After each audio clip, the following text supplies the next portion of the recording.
What's up everyone? Today I'm going to be doing a electronic fuel injection conversion on my 1972 C10. It currently has a small block 350 in it. I'm going to be ditching the carb and going with the Fitech. So with this kit, pretty much replaces the carb in place of an electronic fuel injection system. You can get it on some at Amazon. I'll drop the link below where I got mine from, but this video I'll be showing the install of it, and maybe at the end, maybe even a startup, just a first startup. Later on in videos I may be giving some tips and stuff on the install and giving like long-term reviews on it. My brother-in-law bought my old Fitech and put it on his Blazer before I could install it because he needed it. So I'm going to be doing the install on the new one I just got. I got the 3002 version. I personally got this because the reviews I read on it. The model below that, I've heard a lot of bad stuff on it, and this model, that the step up model right here, I've about 95% of good reviews on it. So to start off, I will show you guys what I've done already in order to prep the truck for the conversion. So to start off, I've already put an electronic fuel pump inside the tank. I did a rear tank conversion on my C10. It's a tank out of a Blazer with electronic fuel injection, so it has the baffle on the bottom. I also have a Walbro 255 liter per hour pump in there, which will be providing the fuel for the Fitech. You don't have to go Walbro, but it's adequate for the Fitech because if you read up on it, it needs at least 60 psi running pressure, which will keep that fuel adequate for the Fitech to run. So to start off with the install, I'm gonna do an unboxing real quick. So I bought that Fitech that I showed you a little bit ago, and then I also bought this cable mount kit for my 700R4. I'll drop the link in the description below right here, and I'll drop the kickdown cable I also got too. This kit is supposed to be for the Fitech in order to run the kickdown cable for the 700R4, which I've also converted to in the C10. So to start off, I'll be opening the Fitech box and showing you guys what it comes with and how it's packaged.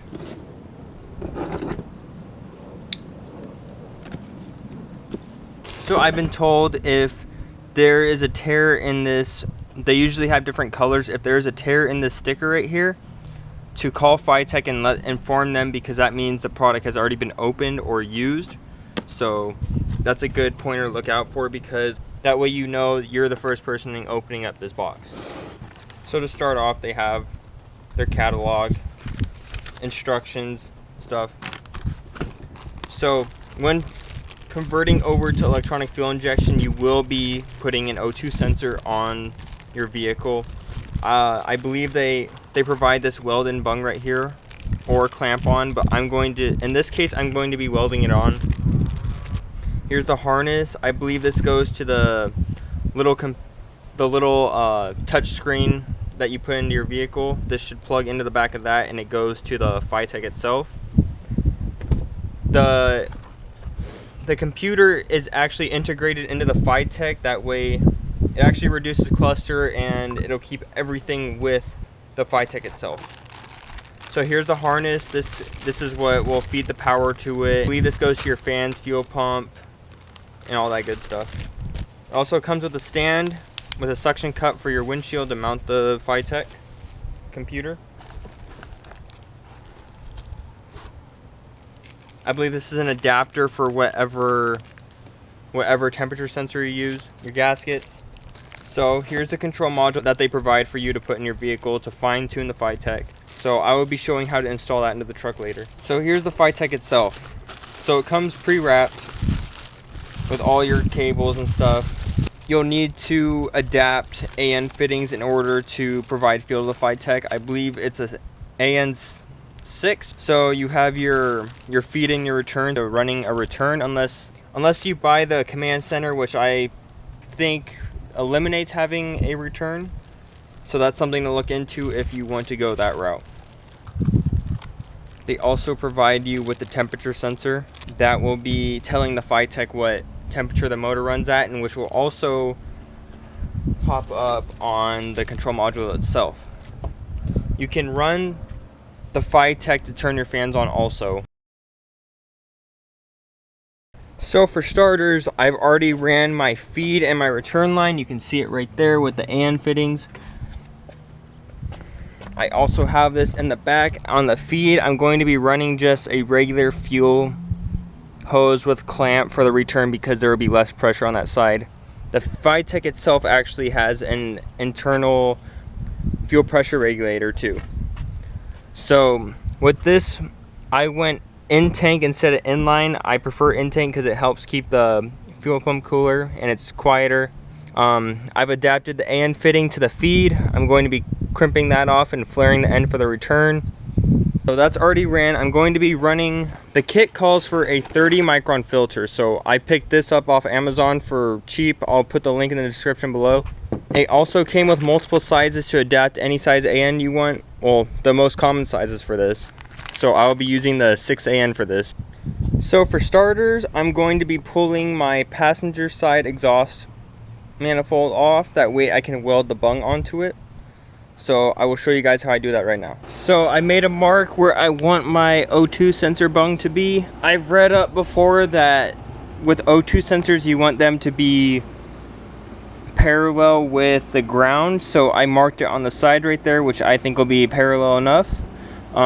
Due to the shape of the bung, I'm just gonna cut it off with the cutoff wheel. I can't find my drill bit that'll go up to that size, so I'm just gonna cut out a square around that and then burn this around it. So I got the O2 sensor welded in. Here's the clip for the harness for the O2. The reason I ran it on the passenger side is because the plug-in for the Fitech itself is on the passenger side, so I thought it'd be easier to hide it on this side, so that it's whatever preference, because there's only going to be one bank it's going to be observing. So I just use that one, and I will get this wire back there and tucked. So I have the rear one hooked up now. I'm going to get the other two AN lines made for the front, and then I'm going to get my regular hose and connect it to the return line on this. So I have the front fuel lines hooked up now, going down to there. And now I have my feed hooked up to my filter, over to here to the feed line, and I just need to run my return line and then the fuel system will be done. So the first wire I'm going to be running on this is the one for the handheld. I'm pretty much just going to utilize whatever grommet I can find that'll be the cleanest to get it in the cab. Don't mind the inside of the cab. I just ripped out the rest of the harness because I'm going to be buying a painless harness. That way I can get rid of the previous owner's hack job. I'm going to pull this through, and then wherever you want to mount your little handheld, you can just bring the wire to that spot.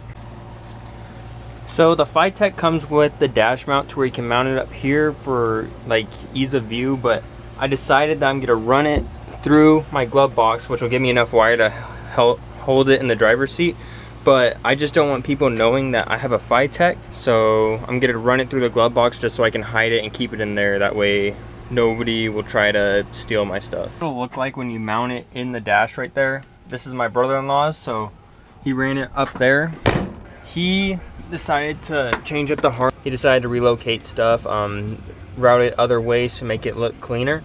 So I might be going the same route with this. I will start the rest of the wiring right now. So with the Fitech wiring, it's really convenient because they label all the wires.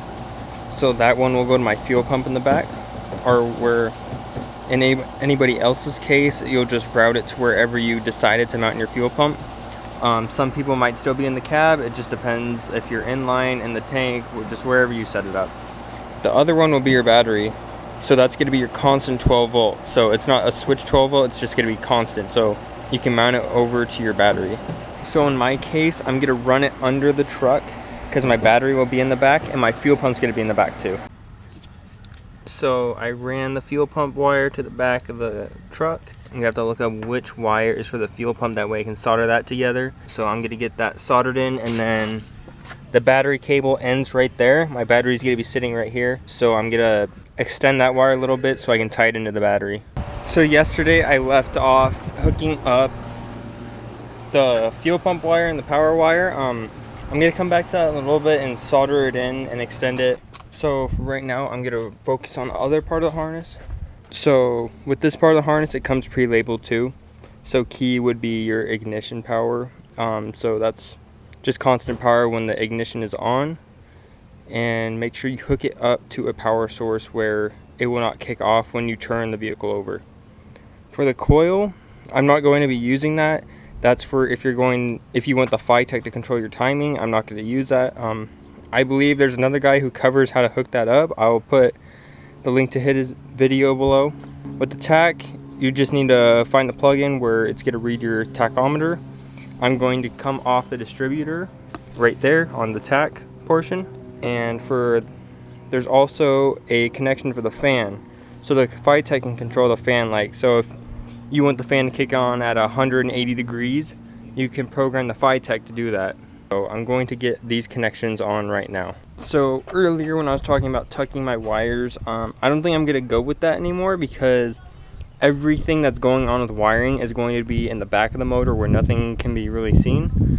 So the connection I was just talking about, I'm gonna get it plugged into the harness plug right there and get it wired in. I'm only going to be using the 2 wires, which are the key and the tach, so it can go right into there, which will be all nice and hidden. So I'm gonna get that spliced in and then we'll go from there. So I went ahead and cut the coil and the fan cord, or the fan wire, short. The reason I go different lengths is that way they won't make contact, and after I heat shrink it, it'll be all buckled in there and it won't make contact with anything. So I'm gonna get the wires hooked up to the distributor. They're not gonna be pretty right now because I just ordered my harness. So when my harness gets here, I'm gonna shorten up the wires and make it more presentable. So I have the tach in and the battery in. Like I said earlier, when I get my harness for my truck, I'm gonna simplify this and make it cleaner, but for now I'm just gonna leave it like this so I can start it up. So I just got the tach and the key ignition on to the distributor. I got this on. I just got it plugged into the harness. So now I'm going to run the temperature, and that should be everything that the Fitech needs to run. And then I'll go to the back and solder up the battery and the fuel pump connection, and then it should be good to go.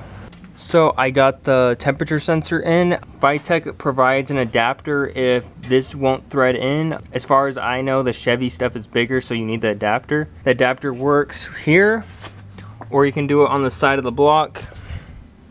Vice versa, there's one on that side too. I don't know about other makes of vehicles, but Chevy has that. So I just did it right there because it's right there and simple, clean. Then the reason I didn't use this one is because I'm going to be using that for my heater hose.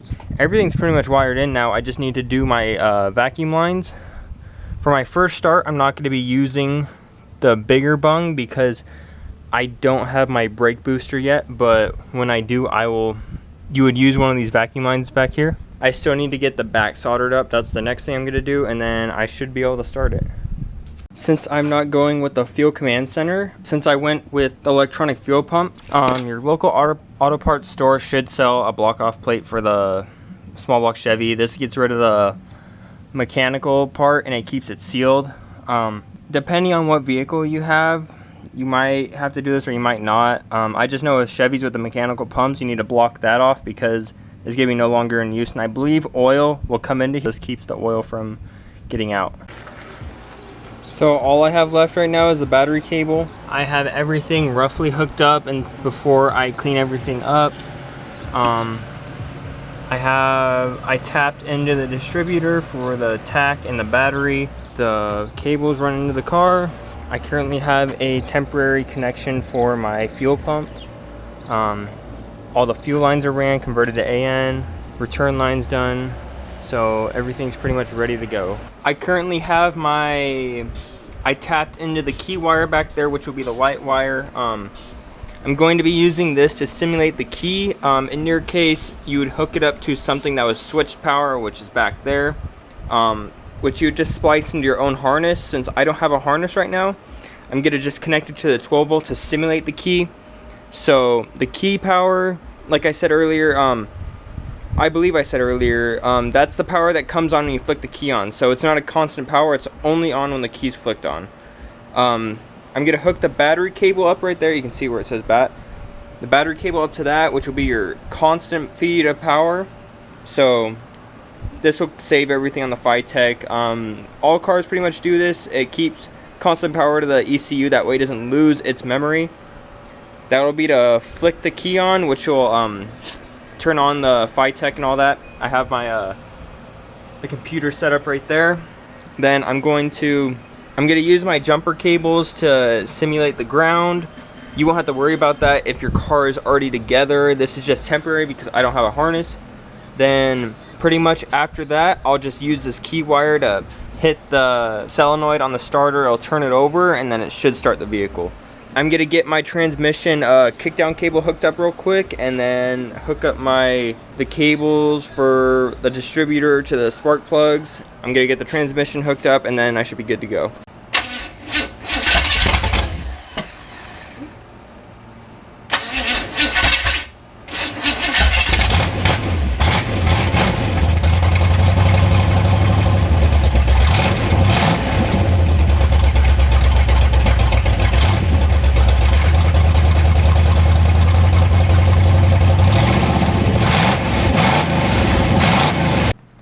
Thank you guys for watching the video. If you want to see more, leave a like, subscribe.